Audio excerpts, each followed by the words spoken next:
Islam would make the child become a Muslim. Equality to all of its members. Is there such a thing in Islam? Is there equality of faith? If we look to one hadith of Rasulullah sallallahu alaihi wasallam, on the authority of Abu Huraira, Sahih Muslim, so no Sunni Muslim can really argue against Sahih Muslim or Sahih Bukhari. Rasulullah said, don't greet the Jews and the Christians before they greet you, and when you meet any of them on the roads, force them to go on the narrow side of it. And Imam Malik, he said the same thing as well. In fact, Umar ibn Khattab, who Rasulullah sallallahu alaihi wasallam, he said that if there was to be another Nabi after me, it would be Umar ibn Khattab in his own charter, not charter of United Nations, in his charter with the people of Sham, with those Christians of Sham, in his charter was Kafir and Muslim, they're not allowed to wear the same clothes as one another. If the Muslim, he comes out on the day of Eid and he sees Kafir with nice clothes, the Kafir has to take his clothes off and give it to the Muslims. The Kafir, when he walks inside the street, he has to wear a red belt around his neck, and he has to have his forehead shaved, and he has to wear two shoes which are different from one another. He's not allowed to, and he's not allowed to walk on the pavement. He has to walk in the middle of the road, and he has to ride on a mule.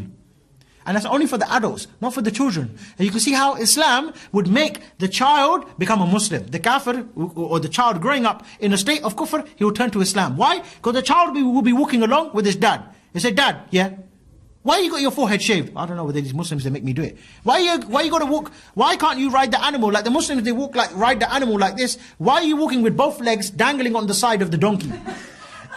Why is it every time the Muslim comes to you, he asks you for your clothes, you give it? Why is it every time he tells you to get down from the horse, you have to take it? And not only that, he said the kuffar, they can have their churches. They can have their churches, but they're not allowed to ring the bell. And if a Muslim, he's walking by, let's say for example, a Muslim's been on Edgware Road for example. He's had some nice shisha, some nice steak, no hubble bubble, we don't deal with anything like that. And he's walking along and he's rubbing his belly and he's like, oh man, you know, I don't want to upset my wife tonight. What he can do, he can go to the church, knock on the door, John, let me in. Okay, no problem. John has to put up Abdul Ghafoor for the night. Abdul Ghafoor with his big belly, having his nice kebab, John has to open up the church and he has to go there and sleep there nice and comfortable and say, all right, John, thank you, and then carry on going early in the morning. Which wife is going to live with John under that type of circumstances? What kind of honoring is this for me to live with John and Abdul Ghafoor comes every Friday night and sleeps in our bed as well? Of course. Because sunnah is to look after the guest, isn't it? I can't make you sleep on my floor if you can't. You're a Muslim, by the way. So what about when Abdul Ghafoor goes to John's house?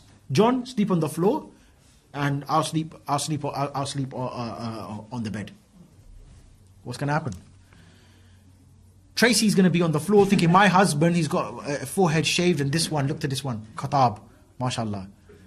Which one's more attractive? We're not gay, but I'm just saying. A man with his forehead shaved and one belt around his neck and two different colored shoes, or Amir Khattab. Amir Khattab, we're talking about here now, with that nice Chechen hat, big beard, you know, a bit to the side, yeah? And he's got the badges there, la ilaha illallah, la ilaha illallah, yeah? And he's got a big gun, and he's got a big camouflage jacket on, nice boots, gloves as well.